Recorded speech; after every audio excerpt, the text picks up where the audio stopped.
everyone, welcome back to our channel. We're the Garso twins. If you're new here, we'd love if you would subscribe before you leave if you like this video. Today we're going to be reviewing the CoverGirl TruBlend Matte Made Foundation. So we showed on our Instagram stories that we got this in PR, and we asked if everyone wanted to see a first impression video or a review, and it was like overwhelmingly so review. So that's what we're doing. We like first impressions too, but we've definitely worn this for like a full week now, so we have a way better idea of how we feel about it. So first I'm going to read the claims right off of the CoverGirl website. And it says, from your favorite CoverGirl foundation line comes a matte formula that isn't drying or cakey.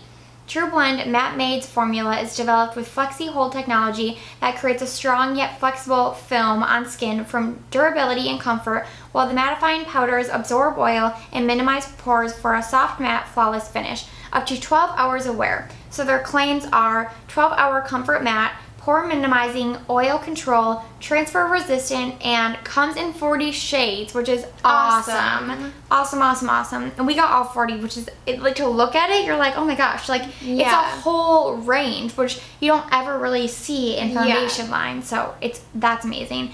And it is 1 fluid ounce, so standard size, and the cheapest we found that you can buy it is on Amazon, and it's $8.50 on Amazon. Or on the CoverGirl website too, right? I think it's more expensive on the CoverGirl website. This is the CoverGirl website. Oh yeah, and it's $8.50. Actually, it doesn't even look like you can buy it on their website. Yes, you can. Buy it on Amazon. Oh. Yeah, I mean, I don't know. But I would buy it on Amazon. Yeah. That's the link we'll put down below. So Amazon is $8.50, which is a great deal for a drugstore foundation in general, because I feel like they've been kind of getting higher and higher in price. Like, we reviewed the Revlon one recently. Yeah, and that was pretty expensive. Formula that one too. Like, but they're always kind of pricey, and I still would pay $14. Yeah, but just like, this is a true drugstore price. Yeah, which is awesome that they made it affordable and a huge shade range. Yeah, and we can get into our shades, share what we are. So out of all the shades, it took us a little bit to find the one that was ours, just because it says that they've broken it down into like neutral, warm, and cool, but there wasn't really any. Yeah, there wasn't like any marketing material or anything that tells you like which ones are which. Well, it's not even that. It should say on the bottle. That was my like. It's a huge gripe for me, just because I mean, when you're in store purchasing this foundation, just like we saw all 40, and we're trying to figure out what we would be. It's really overwhelming. It's really overwhelming, and at the drugstore you can't test them. Like, I was able to open them and test which one I would be, but if you're in like Target trying to figure it out, it doesn't tell you. Like, usually it would say like N, W, or C, you know, kind of like, doesn't the Maybelline Fit Me have that? Yes, so does L'Oreal TruBlend. Yeah, and so I just thought it was true. Or not TruBlend, True Match. Yeah, like they had 40 shades, but they didn't break it down at all, so you just kind of had to guess. Like, kind of, because the L's do stand for light and medium. Yeah, light, medium, and I don't know the last letter. Let's see it. I'm assuming it's deep. Let's see it.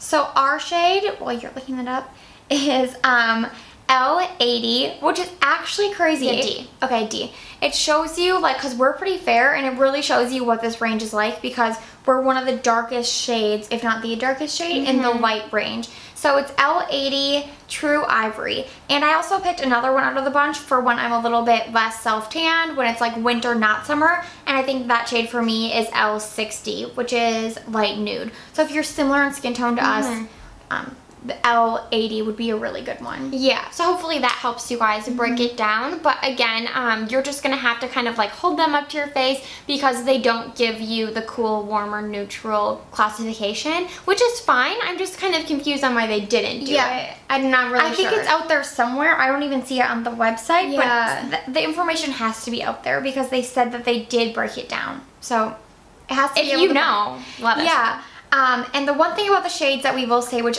like, this is kind of part of the review, but they don't oxidize, which is huge for CoverGirl, because every single foundation I have tried from them has oxidized like 2 shades darker and a shade more orange. Yeah, for sure. We loved the CoverGirl Outlast foundation for so long. Actually, I recently got rid of it, because I was like, oh, this is definitely expired, but then I remembered how much I loved it, but it oxidized so badly, and we've talked about this before, but we have a very neutral skin tone. Like, we can't wear anything that looks too warm or too cool, because it'll look even more warm on our skin. And so that foundation looked really good in the bottle, and when you first put it on, and then it oxidized like 2 shades too dark and too warm. So by the end of the day, I would just end up looking orange. I had a similar experience with the the matte BB cream. What is it called? Like True Matte BB cream. I love the finish, and it was like so pretty when you first put it on, but the lightest shade, which I think is fair, like would literally turn like a medium shade by like in an hour, and so I had to get rid of it because I couldn't wear it.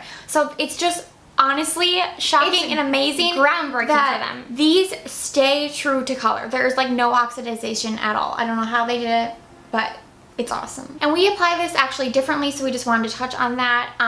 I like to apply this with a brush. I've applied it both ways, with a sponge and a brush. The sponge offers, in my opinion, light coverage, and actually, now that I'm looking at it, it does not say what kind of coverage. It doesn't claim. It doesn't claim, which is good.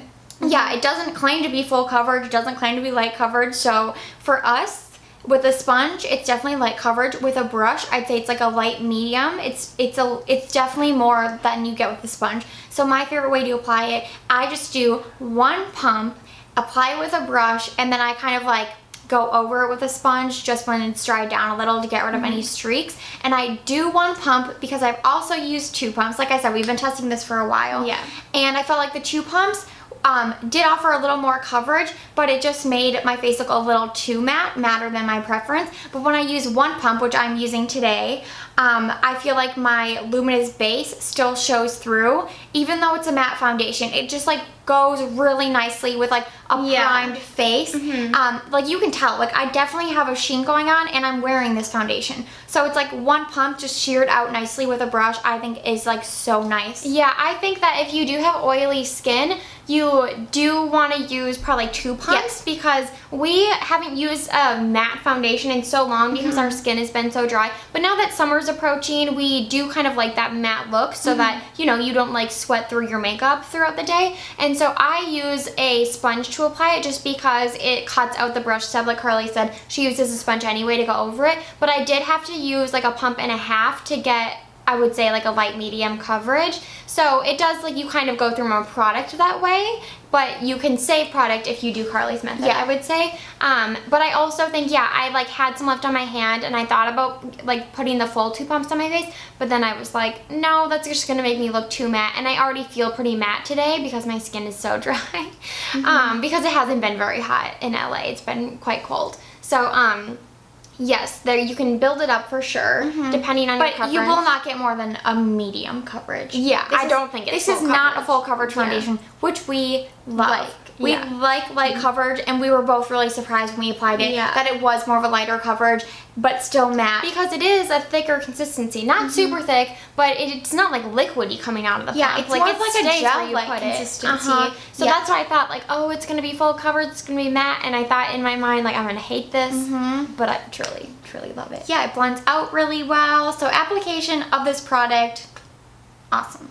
Okay, so it claims to be a 12-hour wear foundation. We haven't worn it for 12 hours, so we can't speak to that. But I do say it's long wearing. I think it lasts on the skin. It doesn't really break up. Even on my nose a little bit, but everything breaks up on my nose. I don't know. It doesn't even break up on my nose. It's very long lasting. And one of their claims is transfer resistant. I would agree with that. Yeah, I would agree with it too. And I have used like blotting strips over top of it, and it doesn't. Sometimes if you're wearing like a luminous foundation, blotting sheets can kind of cause it to break up and cause it to get a little weird. But on top of this foundation, it stays perfect. It stays in place, and it does just like the oil just seeps through the foundation, which is what they say.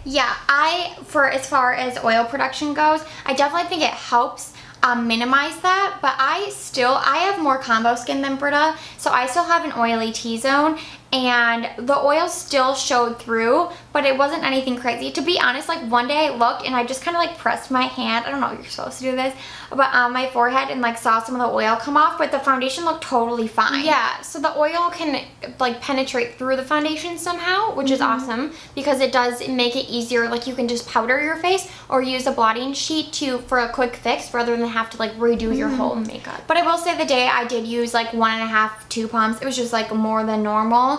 I did not get as oily in my T-zone, so it definitely does help. Again, if you have oily skin, you should probably be using more than 1 pump. Yeah, like we said. And I have dry skin and I probably used about as much as Carly did, and like obviously you can see I look more matte because she has more combo skin. So that is a good way for you to see like, the difference as well. Okay, and the other claim that they're making is that it's very soft focus finish and that it blurs your pores. So basically, soft focus means like it kind of looks like you have a soft focus light on, so like everything's blurred. Which I guess we kind of do. Yeah, I would say that it does that a little bit, like to an extent, because all matte foundations are going to make your pores less visible than a dewy foundation, which is like the one downside to dewy foundations I find, because we do have a lot of pores, like large pores here. Yeah. So I think overall, like it definitely minimizes the look a little, but I wouldn't say like drastically. No. I think, like Carly said, it's the same as any normal matte foundation would, because they are a bit thicker, they're a bit